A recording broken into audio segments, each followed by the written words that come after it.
Welcome to Strategic Insights, brought to you by PrideStaff. On each episode, we bring you interviews with leading management and employment experts from across the country.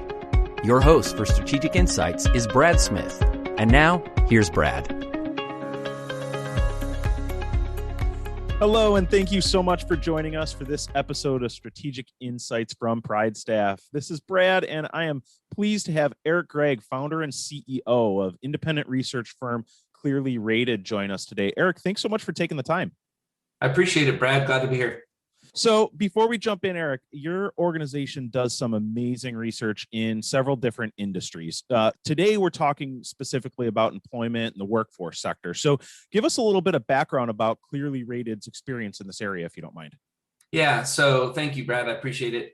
We have been studying the employment space for well over a decade, actually now starting to get closer to 2 decades as a part of this. So this is now our second recession and recovery as we go through here. And the focus of our firm is really working with staffing and recruiting agencies, helping them deliver exceptional service, helping them measure that through an online survey platform, and then helping to bring transparency to the industry around which firms are actually providing the top service at ClearlyRated.com. So we follow this very, very closely. We work with over 300 different staffing and recruiting firms in North America, and it's a passion spot for us, especially on times like these where the industry typically leads out of a recession and is doing so again this time around. So it's a pretty exciting time to be in the flexible workforce place and especially the research side of it, because there is a lot that's changing right now.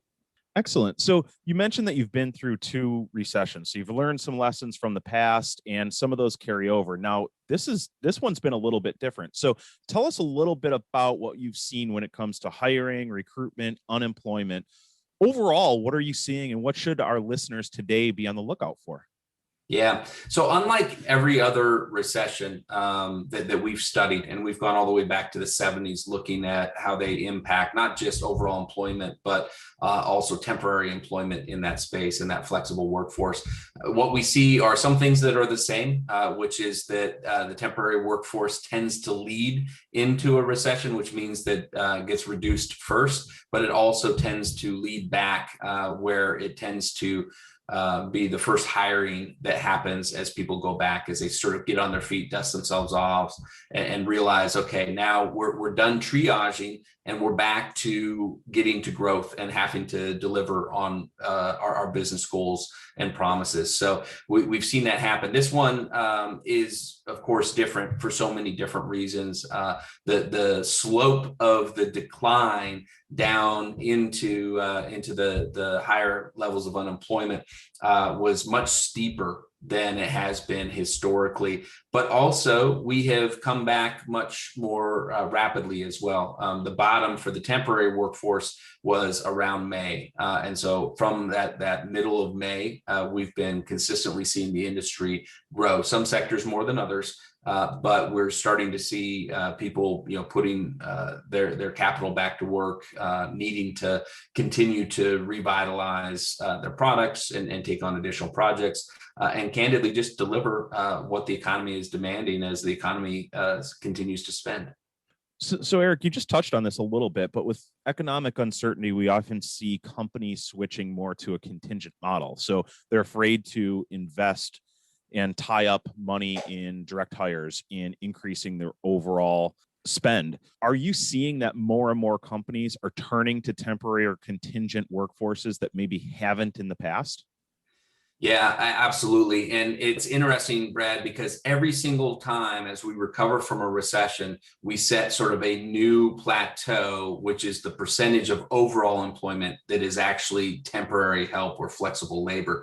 And that's because as we came out, for example, 2008, and as we started to recover in 2009, 2010, by the time we got to 2014, temporary help as a percentage of overall employment was over 2% consistently, which is still a very small number, but compared to historical levels of 1.6, 1.7%, that's a huge gain in terms of the percentage. And we held that.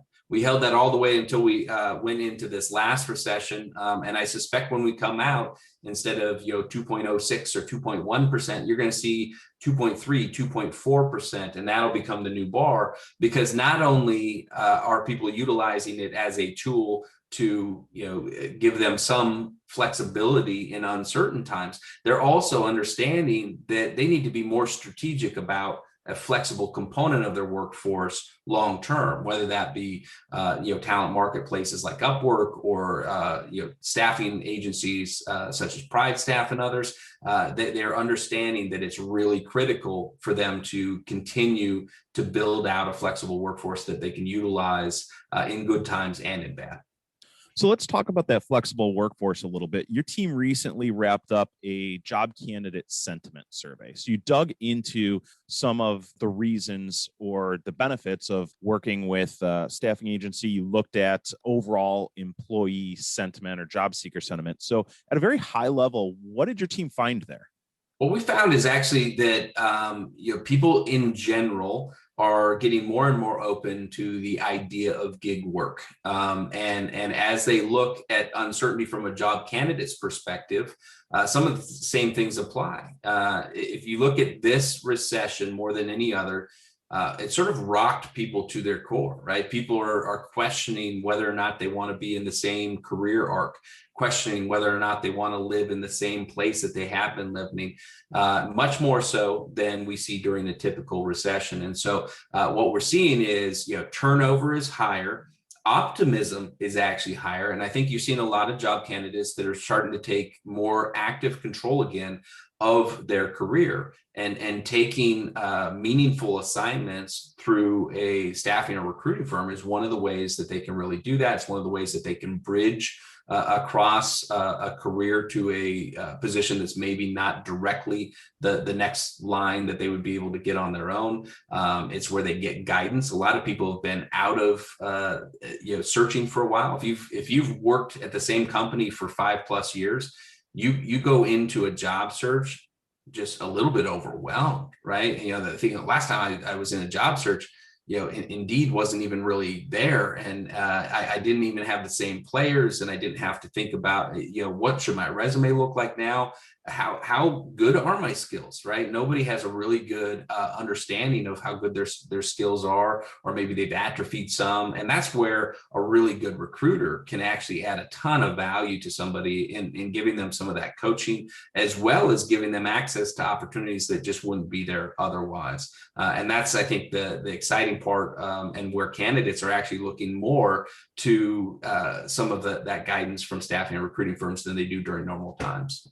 One thing that you mentioned there that really stuck out is that a job search can be overwhelming. And I think your point in working with a recruiter can really help that process. But when we think about technology and how fast things are growing, we see new job boards, social media has come into play. Do candidates feel that overwhelm, or do they like the opportunity to use different technology and different tools? What was your finding there?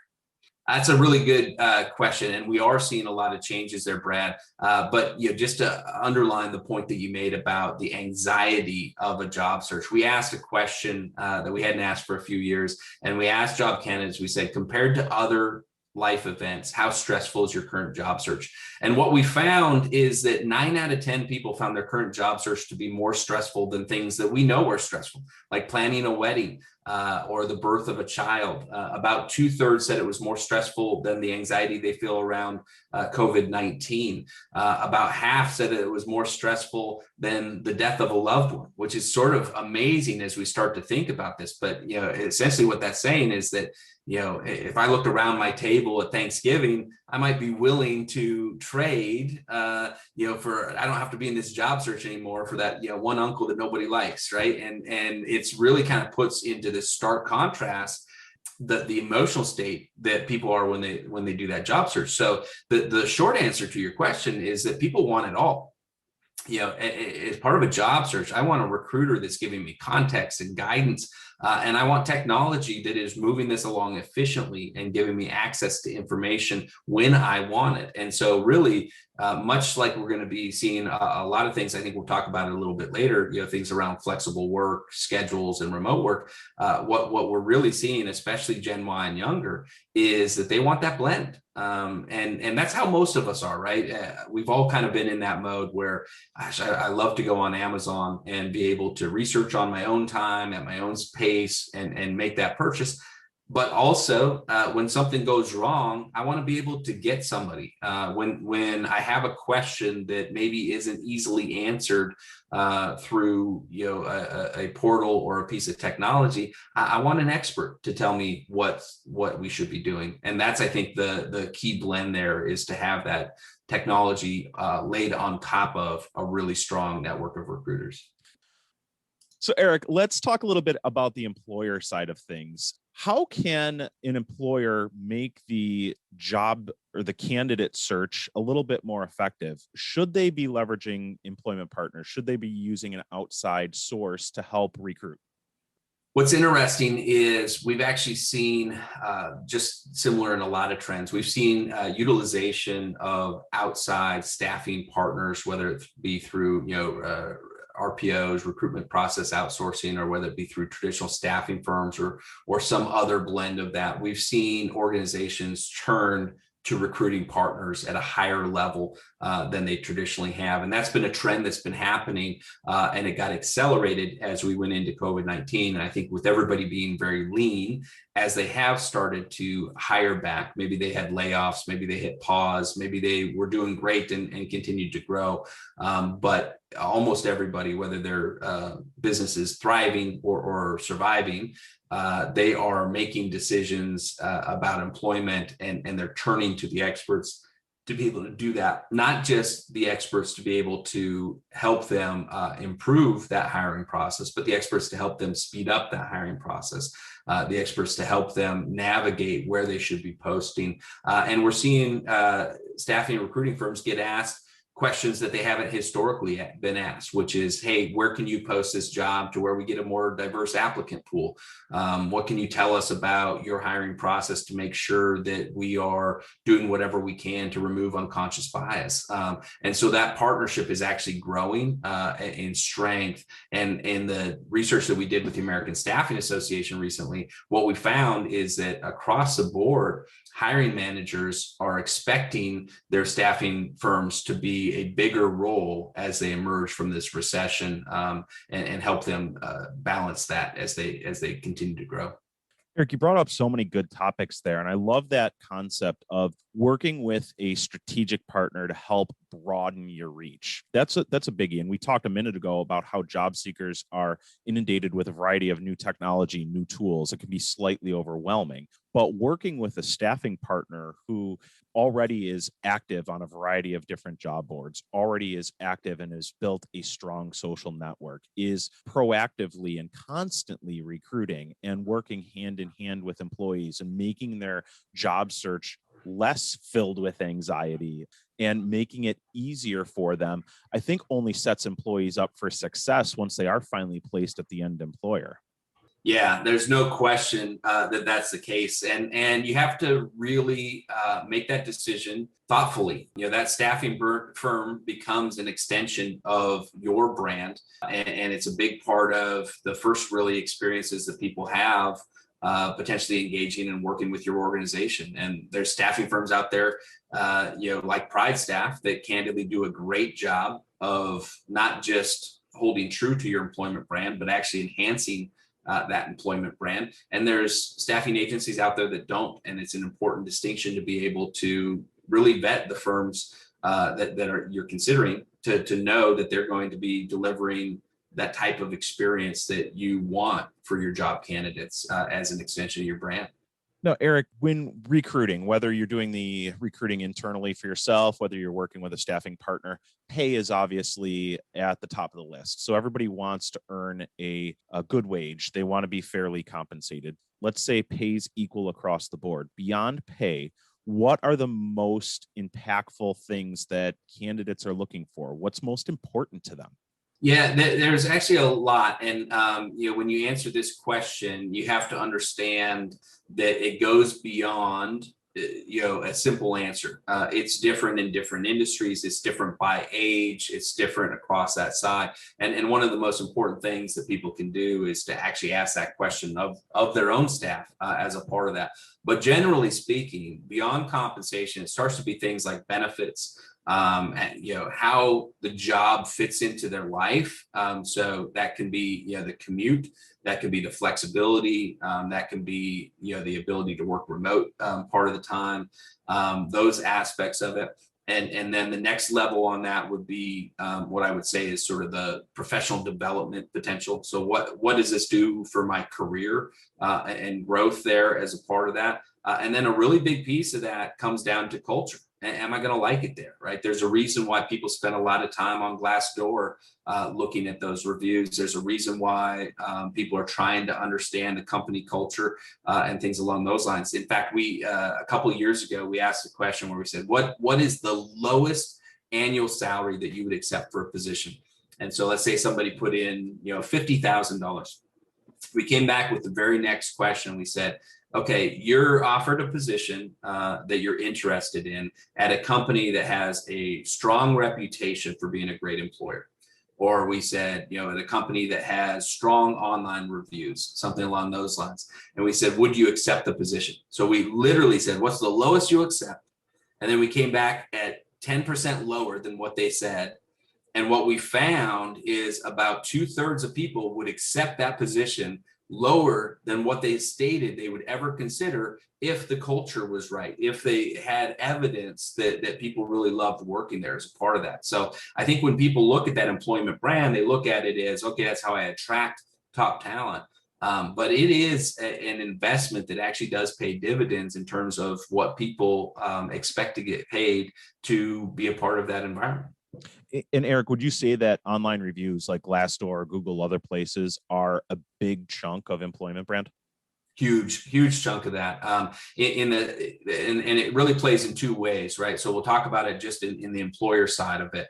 And Glassdoor is really the king when it comes to the employer side of that. They have the best reviews and the most accurate reviews when you look at sort of the employment brand aspect of that. I suspect over time you'll see more organizations that are providing those types of reviews on the employment experience there, but right now they are the really the kings on that side of it, and we see people utilizing that a lot. We also see, and this is an important distinction too, if you're going to partner with a staffing and recruiting firm, you need to go do as part of your due diligence and see what their reviews say about them, not just because that's actually good due diligence to see what their clients say about them, but also because how they treat the talent is going to matter, right? We talked about it being an extension of your employment brand. It also is a barrier or a tailwind in terms of their ability to get you top talent as you go through that process. And so I think you really have to understand what that experience is going to be like. And right now, the best way to understand that is through online reviews. In fact, for the first time ever, job candidates across all age groups said that they trust online reviews even more than a personal recommendation about which organization to work for. Now, 2 years ago, we passed the threshold where Gen Y and younger trusted it more than a personal referral. But now, even when you impact the fact that Gen X and baby boomers view that a little bit less authoritatively, we find that across all job candidates that is the case. And it makes sense, right? Brad, if you tell me that, hey, this XYZ company is a great place to work, well, that's great, but that may be just your experience. Maybe you have a uniquely great manager and other people don't have that same experience. So why in the world would I not go out and see what 75 other people that have worked at that organization say about working there? It's the same thing that we think about when we look at restaurants, when we look at products. You could tell me that, the Mexican taqueria down the road is the best one in town. But if I go and I see that it has a 3.2 star rating and 3 different people said that they got sick there, I don't care how much you love it, with your gut of steel that apparently can take any kind of taco on the planet. I'm going to go with the wisdom of the crowds, and I'm not alone. And that's why we see that online reputation every single year for the past decade. It's gone up, and we've been talking about it. We're starting to see now people really paying attention to that and investing in the way that they should. Yeah, it's amazing how influential online reviews can be, and an amazing part of your employment brand. And you touched on an important part when you're looking at aligning yourself with a workforce partner. You do need to do that due diligence. So talk to me a little bit more about how an end employer out there, how a company can choose and find the right staffing partner. Yeah. So we actually have not only the largest, but I believe the only marketplace of staffing and recruiting firms in the United States at ClearlyRated.com. And that's a place where you can go and you can see ratings from the clients, from their talent. In the next 6 months, you'll be able to see it from their internal employees as well. There's never been an industry in the B2B space that's had more transparency than the staffing industry does on ClearlyRated.com. And what that does is it allows you to go and essentially mark that box that says, okay, I think I believe what this salesperson is telling me, what this strategic partner is telling me, what this recruiter is telling me, but I want to be able to go and prove that they're actually able to deliver on that. And that's where, you know, the validated reviews, and one of the things that we do different than anybody else is that our star ratings and the testimonials that we share are from validated, accurate, actual customers, actual placed talent that have been placed on that assignment, as opposed to some of the other review sites where there's not nearly as strict of an adherence to that work relationship. So we typically have more ratings, and we have more current and accurate ratings than anybody else. That being said, you're still going to want to look and see what people say on Google. You're still going to want to look and see what people say on Glassdoor, and you're going to want to build sort of the entirety of that. And then the other things that I would say is you need to ask them, like, who else do you work with that looks like me?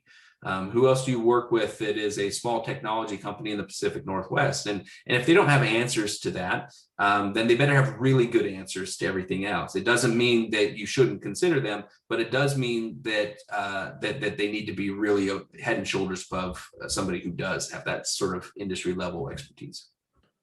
So Eric, in the past, the term temp or temporary help or staffing sometimes had a negative connotation.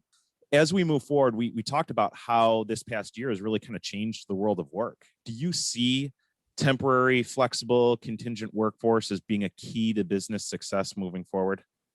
Yeah, there's no question that it is. And you're hitting on just this absolute hot button topic for me, Brad, because the industry is guilty of this as well. But certainly organizations talk about their temps, or they talk about their contingents, because we talk about contingent labor as well. And I will tell you right now, that is the most derogatory term that you can utilize for these individuals. And think about it for a second. Like, what high school kid is looking at the next step in their career and saying, you know what, I'm going to be a temp. I'm going to be a contingent.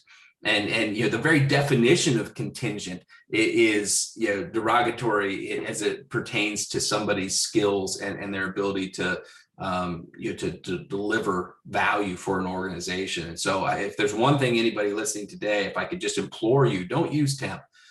Don't use contingent. It's an outdated, derogatory term. Use talent. That's what they are. They're talented individuals. Some of them may be talented in different ways than others. Some of them may be talented in ways that are super unique. Some of them may be talented in ways that aren't as unique, but they're all talent. They all create value for our organization, for our industry. And the opportunity now is to really broaden the view of what we look for in flexible workforce. And, that may be to help with ebbs and flows in production capacity. It may be utilized in ebbs and flows of a busy season versus your normal time. It may be because there's a specific project that you need some skills that you don't have. It might, so often we think about the traditional sort of old school view of temporary employment as being, Betty's out for 3 weeks, and so we need somebody to replace Betty. Joe's going to be gone, and so we need somebody to replace Joe for a short period of time.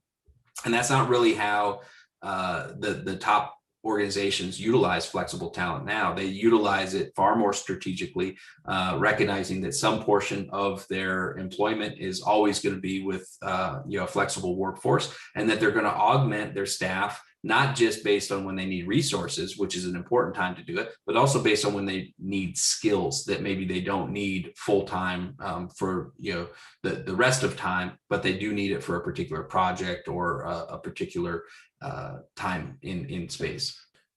Eric, thank you so much for your time and insight today. It was extremely beneficial. I hope everyone listening found some great takeaways. Any closing words of wisdom you have for employers that are really looking to enhance their brand and attract superstars? What we just went through in 2020 and what we're still to some extent going through in 2021 has been generationally defining.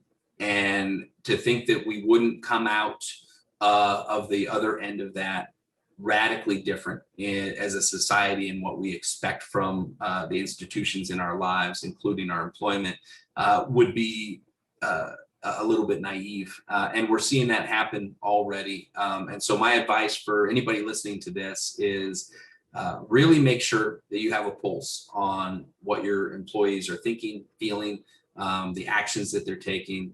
Look at how you are intentionally or unintentionally creating a work environment around that organization, and just understand that it's changing, and that the first step to changing in a positive way is to understand that what worked in the past is not likely to be what works in the future. I think the more that you can partner with the experts in the space and those people that are doing hiring and recruiting at scale every single day, the better off you're going to be, not just in the hires that you make through a PrideStaff or a temporary employer, but also the hires that you make directly and filling traditional jobs within your organization. We all have to be better. We all have to look at what we're offering and continue to evolve that to meet the needs of not just the majority, but also the minority. And if we do that, then we will find ourselves in a position where we will be able to attract top talent. It's not just about compensation. It's about the entirety of that employment situation. And I think the firms that really understand that and do a good job of creating an exceptional workplace and also getting credit for that exceptional workplace externally, those are going to be the ones that really win. Eric, amazing takeaways. And for those listening, I want to encourage you to visit PrideStaff.com. Eric has been kind enough to also record a live webinar under our Innovations Live webinar series. And he's going to dig into a lot of the information that he shared on the episode today, share tips and best practices for attracting the right talent, what's most important to them, and how you can set yourself and your workforce up for success moving forward. Eric, thank you again so much. We really, really appreciate it. Thanks, Brad. I appreciate it. Thank you for listening to Strategic Insights, brought to you by PrideStaff. Whether you're looking for high-level workforce consulting or staffing help to meet demands, PrideStaff is here to help.